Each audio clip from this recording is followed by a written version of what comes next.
Welcome to Lunch and a Rant with Dr. Edwards. I'm your host today, and when I say host, what I mean is I'm going to rant about something in healthcare, which today happens to be burnout on the part of physicians. So let me tell you how this matters to you as a patient. Studies show that physician burnout contributes to medical errors, contributes to poorer care, less listening, less time with the patient, and generally all around just poorer care for the patient. Now, I think I want to describe burnout a little bit. Burnout is when a physician is really tired of what they're doing, they're overwhelmed, they really start to stop caring about it, and with stopping caring really comes an absence of precision, an absence of attention to detail. But I think burnout is actually a poor word. Another word that's come along for physician burnout is what's called moral injury, which is the idea that physicians, as generally pretty moral people when they start out, have to violate their morals in order to take good care of their patients, or just to take care of their patients at all. So, for example, sometimes we have to lie to get insurance companies to actually take care of our patients. Sometimes we have to put things on the chart that we feel are not completely accurate, but it's the only way our patients are going to get what they need, or it's the only way we're going to get paid to do what we're actually doing.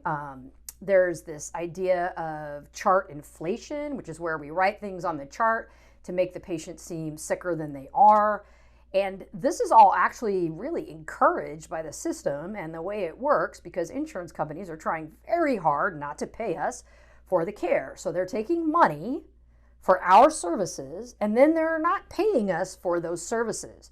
And this ultimately ends up in causing physicians to become what's called burnt out or have moral injury. But I think a much better word for this is exploited. Physicians feel exploited. And I know a lot of you are thinking that physicians are actually quite wealthy and we all drive Lexuses and we all have big houses. But the truth is that's a really old impression that is just no longer true. For example, I drive a RAV4, and when I bought it, it was used. I don't live in a huge house. I don't have a lot of money. And I'm one of the fortunate ones because I have very little debt because I spent my time in the Navy. Many physicians today are graduating from their residencies some $400,000 or $500,000 in debt. And my friends, this is unsecured debt.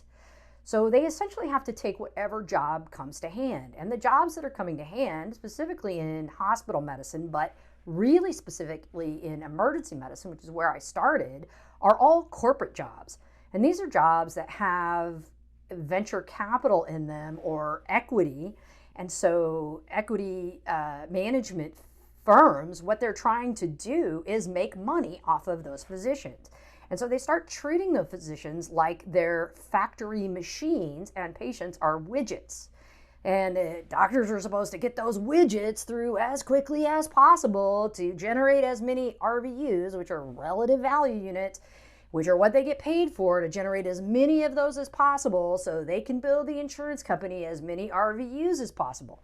Meanwhile, the insurance company is busy downgrading all those charts and paying less and less so that the equity management company is getting less money, so in turn they want to pay physicians less. So in emergency medicine, what they've done is they've started opening emergency residencies that are actually funded by these corporate groups. And their job is to produce as many emergency medicine physicians as they can to, and quite literally, I saw this on a pre-Cs for getting more money from a physician management company. The pre-Cs was, this way we can suppress labor costs. Well, labor costs is what we're getting paid with that $500,000 debt. Well, as you can imagine, especially in a place as busy as the emergency department or your regular family practice clinic, that means seeing more and more patients and doing less and less for them. That is not what we got into medicine for, my friends. I will tell you that from the very earliest days when I started participating in patient care, I realized that I, as a physician, loved my patients, and that many of my fellow physicians felt the same way, even if they weren't willing to say that. But the fact that we'll stay after hours, that we'll make multiple calls, that we'll sit at the bedside of our sickest patients, will tell you that we actually have a love for the people that we are taking care of. And I realize that's a squishy, non-scientific term, but it's real. And these are the people that go into medicine. If you read the statements that prospective medical students are writing, they're talking about wanting to take care of a dying patient, wanting to know a patient from birth through old age, of wanting to see the spectrum of care, of wanting to see people heal and get better. These are not people who want to put you through the system like you are a relative value unit, which you are not. You're a person and you deserve good care.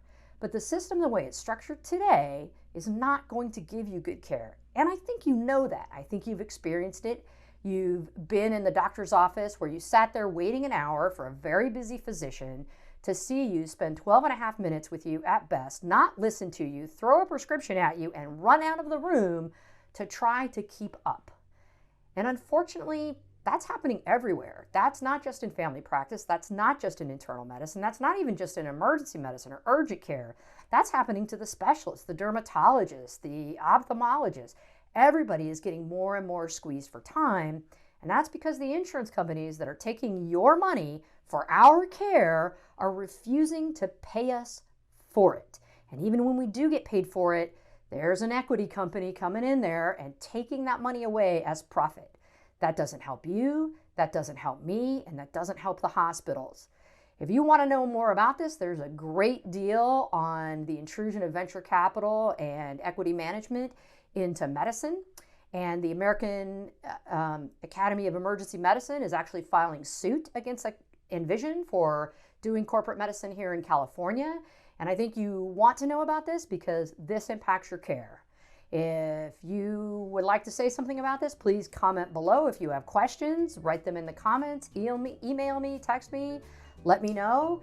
And please like and subscribe so you can listen to more rants from Dr. Edwards. This has been Dr. Edwards with Lunch and a Rant. Thanks for listening.